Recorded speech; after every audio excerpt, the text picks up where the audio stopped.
ಭಾರತೀಯ ಜನತಾ ಪಾರ್ಟಿ ಲೋಕಸಭೆ ಚುನಾವಣೆಯನ್ನು ಎದುರಿಸುವುದಕ್ಕೆ ಪೂರ್ವ ತಯಾರಿ ಮಾಡಿಕೊಳ್ತಾ ಇದೆ ಎಂದು ಬಿಜೆಪಿ ರಾಜ್ಯಾಧ್ಯಕ್ಷ ಸಂಸದ ನಳಿನ್ ಕುಮಾರ್ ಕಟೀಲ್ ಹೇಳಿದ್ದಾರೆ.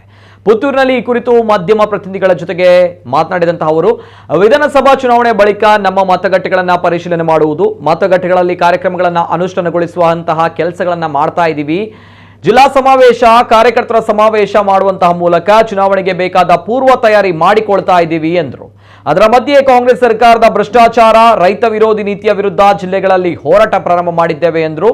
ಇನ್ನು ಸನಾತನ ಧರ್ಮದ ಬಗ್ಗೆ ಉದಯನಿಧಿ ಸ್ಟಾಲಿನ್ ಮತ್ತು ಎ ರಾಜಾ ಅವರ ಹೇಳಿಕೆ ವಿಚಾರಕ್ಕೆ ಸಂಬಂಧಪಟ್ಟಂತೆ ಮಾಧ್ಯಮ ಪ್ರತಿನಿಧಿಗಳ ಪ್ರಶ್ನೆಗೆ ಪ್ರತಿಕ್ರಿಯೆ ನೀಡಿದ ಅವರು, ಸನಾತನ ಧರ್ಮ ಭಾರತದ ಆತ್ಮವಿದ್ದಂತೆ ಭಾರತ ಸನಾತನ ಹಿಂದೂ ಸಂಸ್ಕೃತಿಯನ್ನ ಅನುಸರಿಸ್ತಾ ಇದೆ.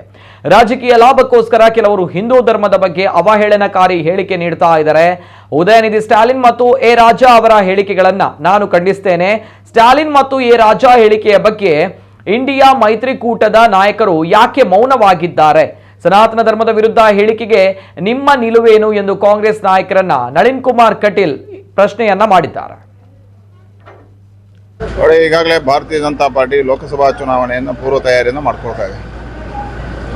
ವಿಧಾನಸಭಾ ಚುನಾವಣೆ ನಂತರ ನಡೆದಿರ್ತಕ್ಕಂಥ ನಮ್ಮ ಮತಗಟ್ಟೆಗಳನ್ನು ಪರಿಶೀಲನೆ ಮಾಡತಕ್ಕಂಥದ್ದು, ಮತಗಟ್ಟೆಗಳಲ್ಲಿ ಕಾರ್ಯಕ್ರಮಗಳನ್ನು ಅನುಷ್ಠಾನಗೊಳಿಸ್ತಕ್ಕಂಥ ಕೆಲಸ ಕಾರ್ಯಗಳನ್ನು ಮಾಡ್ತಾ ಇದ್ದೇವೆ. ಅದರ ಮಧ್ಯೆ ಜಿಲ್ಲಾ ಸಮಾವೇಶಗಳನ್ನು ಮಾಡಿಕೊಂಡು, ಕಾರ್ಯಕರ್ತರ ಸಮಾವೇಶಗಳನ್ನು ಮಾಡಿಕೊಂಡು ಚುನಾವಣೆಗೆ ಪೂರ್ವ ತಯಾರಿಯನ್ನು ಮಾಡ್ತಾ ಇದ್ದೇವೆ. ಅದರ ಮಧ್ಯೆ ಕಾಂಗ್ರೆಸ್ಸಿನ ಸರ್ಕಾರದ ಭ್ರಷ್ಟಾಚಾರಗಳು, ರೈತ ವಿರೋಧಿ ನೀತಿಯ ವಿರುದ್ಧ ಇವತ್ತು ಇಡೀ ಎಲ್ಲ ಜಿಲ್ಲೆಗಳಲ್ಲಿ ಹೋರಾಟಗಳನ್ನು ಪ್ರಾರಂಭ ಮಾಡಿ. ನೋಡಿ, ಭಾರತೀಯ ಸಂಸ್ಕೃತಿ ಸನಾತನವಾಗಿರ್ತಕ್ಕಂಥ ಹಿಂದೂ ಸಂಸ್ಕೃತಿ, ಭಾರತದ ಆತ್ಮ ಹಿಂದುತ್ವ. ಇವತ್ತು ರಾಜಕಾರಣಕ್ಕೋಸ್ಕರ ಈ ಸನಾತನ ಸಂಸ್ಕೃತಿಯನ್ನು ಅವಹೇಳನ ಮಾಡತಕ್ಕಂಥದ್ದು, ಇಡೀ ಹಿಂದೂ ಸಮಾಜಕ್ಕೆ ಅಪಮಾನ ಮಾಡತಕ್ಕಂಥದ್ದು ಸರಿಯಲ್ಲ.